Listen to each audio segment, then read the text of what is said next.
In addition to if and if-else statements, C offers switch statements for choosing from a set of behaviors based on a single value.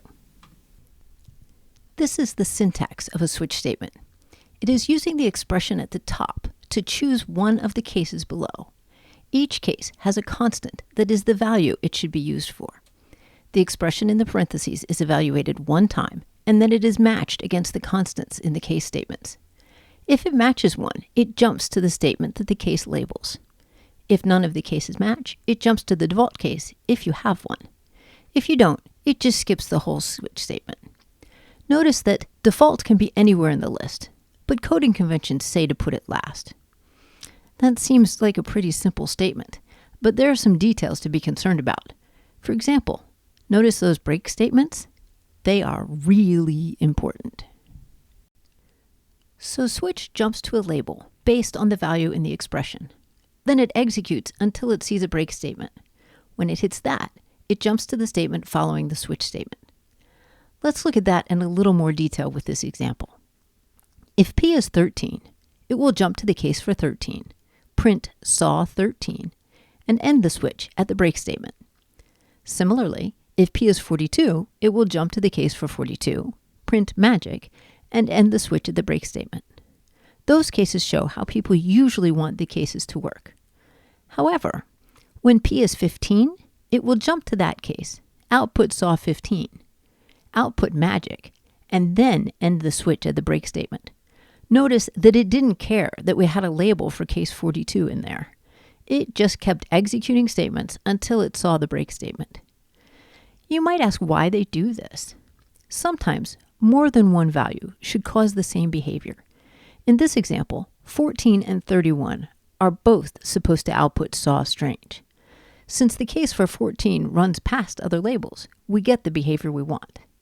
This means that you have to be really careful to remember your break statements when you're writing these. Also, just for completeness of this example, if P had a value of 12, which doesn't match any of the cases, it would jump to the default label. Since I put that at the bottom, it doesn't need a break statement. Remember, convention says to put it at the bottom, but there's no rule that requires it. One other funny thing. The break statement is defined to end the execution of a loop. How's that working here? Well, it turns out that the compiler is translating your case statement into a do-while loop with labels for each of your cases. That way, the break statements just jump out of the loop. They don't need special break behavior for switch statements. Sometimes it's interesting to look at the debates that language engineers have. I'm always curious about why they made the language the way it is. When switch statements were being debated, there was a camp that wanted a runtime error if you didn't match a case in the switch statement and there was no default. The other camp said that the switch should just do nothing if there was no match. I guess the match people were trying to help programmers realize that cases were missing. However, that goes against C's basic philosophy that programmers know what they're doing. C was being designed for operating system development and does very little runtime checking because there isn't any way to handle a runtime error anyway.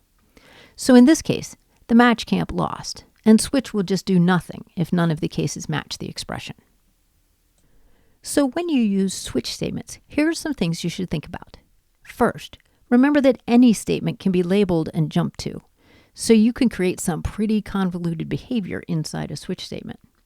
Second, since the no match camp won, a typo in a label can be really hard to catch.